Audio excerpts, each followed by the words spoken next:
10, duas fases. Então você jogava dentro do próprio grupo uma fase, turno único. Campeão de cada grupo já avança. Então você já tem 2 classificados. Aí você tem a fase 2, que você joga contra o outro grupo. Aí o campeão de cada grupo também avança. E no final você soma tudo, os 4 melhores por índice técnico também avançam. Aí você tem os 8 classificados para jogar mata-mata, quartas de final, semifinal e final. E o Palmeiras começa muito mal. Na verdade não começa mal. Na estreia do Ranieri, do Marques, todos esses caras novos que chegaram, o Palmeiras até ganha do Internacional 1-0 no Palestra. Mas aí começa a dar tudo errado. O Palmeiras empata 0-0 com o Santos, perde derby, vocês sabem o que acontece quando perde derby. Esse derby que eu mencionei, gol do Neto, depois gol contra por causa de escanteio do Neto. O Palmeiras diminuiu 2-1 e aí o Neto perdeu um pênalti. Mas perdeu o derby. E aí o Tele já começa a ser questionado, né? Porque o negócio da Ferroviária tinha acabado de acontecer. Aí perde derby. Aí já começa a cornetagem em cima do Tele. O Palmeiras perde do Bahia. O Palmeiras perde do Atlético Mineiro. E aí não deu para perder mais, porque não dá, né? Você acabou de ser eliminado, aí você perde 3 seguidas, sendo uma delas derby, sendo outra delas perder do Bahia em casa. O Tele ficou em Belo Horizonte mesmo. Perdeu do Atlético lá, você nem volta. E aí o Palmeiras coloca o seu Dudu de técnico de novo. Vai, Dudu, vai lá. E não é que o seu Dudu deu jeito, aquele jeito dele.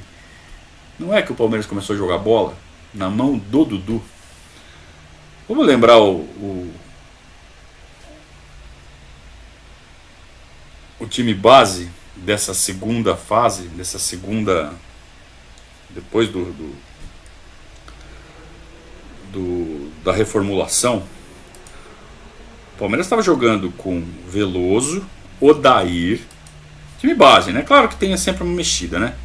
Mas o time base era Veloso, Odair, Toninho, Eduardo e Dida. Ou Aguirre Garay, né? Eduardo, Aguirre Garay. Às vezes jogava um, às vezes jogava outro. Júnior, Elzo. O Elzo já tinha ido embora. Não, o Elzo já tinha ido embora. Não, ainda jogava. Ainda jogava o Elzo. Aí que tá. É que o Elzo jogava quando dava. O físico dele era muito frágil. Começou a jogar o Galeano. O Galeano, que já tinha tido uma chance em 89, estreou no fim do ano passado, do ano anterior, né? Começa a ter chance com o Dudu. O Ranieri não convence ninguém. E o Betinho tem que armar o time praticamente sozinho, porque com o Bandeira também não dá. Então a gente está jogando com 2 volantes mais o Betinho fazendo a armação. Então é Júnior, Galeano e Betinho. E na frente tá jogando o Jorginho Cantinflas. O Careca tá jogando e é o líder do time, é o craque do time, entre aspas, é o cara que faz mais gols.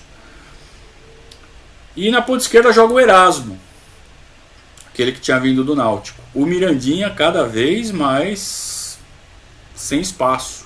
Não corresponde também, né? Não vai jogar só com o nome. E às vezes entrava um menino chamado Marcelo, da base.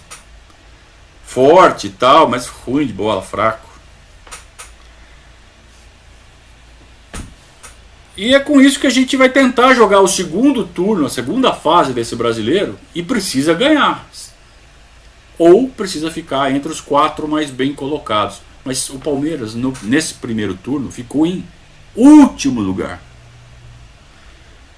2 vitórias, 2 empates e 6 derrotas.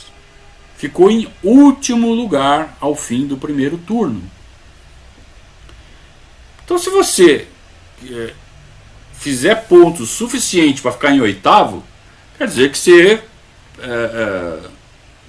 ganhou o turno, né? É o único jeito. Então o Palmeiras tinha que ganhar o turno, tinha que fazer uma campanha nesses 6 jogos. Na verdade, nesses 9 jogos, né? Eram 2 grupos de 10. Você estava jogando dentro do próprio grupo no segundo turno.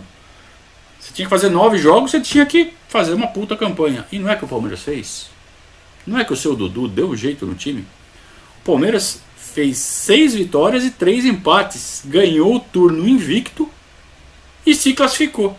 E mesmo que tivesse dado um tropeço ali no final, o Palmeiras foi para... No último jogo, o Palmeiras foi jogar com o Grêmio, lá em Grêmio, e precisava empatar.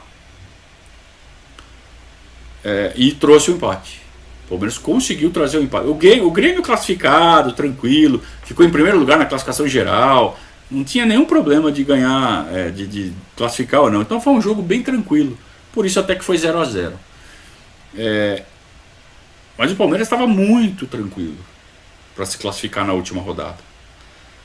Vamos lembrar essa campanha? Ganhou do São José. São José estava jogando no Campeonato Brasileiro. Ganhou do Vitória fora. Ganhou o clássico contra o São Paulo. Tá? Fez 2-0, depois toma um gol no segundo tempo. Empata com o Flamengo. Ganha do Fluminense no Maracanã. É o que eu sempre falo. O Fluminense é bônus round, né? O jogo com o Fluminense é para ganhar. Ganha da Inter de Limeira. Inter de Limeira também jogando o Campeonato Brasileiro. Ainda era time de prefeitura, que fazia sempre times fortes. Empata com o Náutico. Ganha do Cruzeiro no Palestra. Um jogo bem legal. 1-0, 1-1, 2-1, 2-2, 3-2. Palmeiras ganhou na força. Sabe, naquele fator casa. Mas vamos ganhar esse jogo. E foi inclusive nesse jogo que deu aquela tranquilidade. Tipo, vamos classificar. E aí sim, vai para o último jogo só precisando de um empate com o Grêmio, mas a chance de se classificar mesmo com derrota era grande. E o Palmeiras se classifica. Só que ficou tão preocupado em garantir empate que não atacou. O Grêmio também não estava muito afim e foi um 0-0 chato e feio. E bobo, né? Chato e feio. Se o Paulo contra o primeiro, contra o time de melhor campanha, que era o Grêmio, que estavam jogando, nem estava jogando um grande futebol. O Campeonato Brasileiro de 90 foi um campeonato fraquíssimo, tanto que o campeão foi o Corinthians, por causa do Neto batendo falta. O Corinthians foi campeão brasileiro em 90 do jeito que ganhou da gente no clássico, o Neto chutando de tudo que é lado e a bola entrava. Então o time que estava jogando melhorzinho era o Grêmio. E não era nada disso. Não era nada disso. Mas de qualquer forma era bem melhor você enfrentar o Bahia, que é o que ia acontecer se o Palmeiras tivesse ganho do Grêmio na última rodada. O Palmeiras ia enfrentar o Bahia. Aí tinha mais chances de avançar do que enfrentando de novo o Grêmio. Então o Palmeiras empata com o Grêmio, fica em 8º, vai jogar de novo com o Grêmio, aí sim no mata-mata, nas quartas de final. E no jogo de ida no Palestra, o Palmeiras jogou melhor que o Grêmio. E aí foi jogo de caldeirão, de pressão. E ganhamos do mesmo jeito que a gente ganha do Cruzeiro, só que só de 1-0. Mas na pressão, com um gol no fim, de pênalti. E foi pênalti. Mas na pressão. Na força da camisa, na força da torcida, no caldeirão do velho Palestra, ganhou do Grêmio. De 1-0. Jogo da volta em Porto Alegre, no fim de semana. E com 10 minutos, menos de 10 minutos, o Grêmio já estava com 1-0 na frente, gol do Wilson, um zagueiro do Grêmio chamado Wilson. Um gol de bola aérea. E o Grêmio passeando em cima do Palmeiras. O Palmeiras, assim, muita força dentro do Palestra, daquele jeito. Quando saía do Palestra era presa fácil. Não assustava ninguém quando pegava um time um pouquinho mais arrumado. Ganhava do Goiás quando jogava fora. Ganhava do Vitória quando jogava fora. Ganhava do Fluminense, que todo mundo ganha quando joga fora. Mas quando pegava um time um pouquinho mais arrumado, o Palmeiras era paga-lanche. Então, assim, foi bem menos traumático do que o Paulista, porque já não dava para acreditar, se a gente passar a gente vai ser campeão. Já tinha aquela de, a gente vai perder em algum momento. Vamos torcer, Vamos pro jogo, vamos assistir o jogo, vamos empurrar o time. Mas que a gente vai perder, a gente vai. Era essa a mentalidade. E parece que o time incorporava essa mentalidade. Tanto que tomou o segundo gol assim, fácil. O Grêmio nem precisou forçar. No segundo tempo, gol de Nilson. E aí mais uma piadinha, né? Palmeiras eliminado com Wilson e Nilson. Dupla caipira. Estava na época do ressurgimento dessas duplas caipiras, né? Os caipiras moderninhos, então Chitãozinho e Chororó. Ó, essas piadinhas, cara, que fazia a gente ir pra cima. Não era fácil. E, assim, sem muita força, sem iludir a torcida, acabou mais um ano dessa forma. Ganhando em casa, perdendo fora, sem oferecer resistência. Daquele que você fala assim, puta, se tivesse passado ia perder de alguém. Com esse time aí não vai. E aí a gente completou o 14º ano sem título. Com a sala de troféus devastada, com um time fraco, tendo como ídolo Careca Bianchesi, que era um bom jogador, mas careca, né? Careca Bianchesi. Você olha para trás hoje e fala assim, quem foi o Careca Bianchesi na história do futebol brasileiro? Não tá nem na terceira prateleira, né? E, então, assim, não é um cara que tá à altura para ser o cara do Palmeiras, em momento nenhum da história. Então eu espero que vocês tenham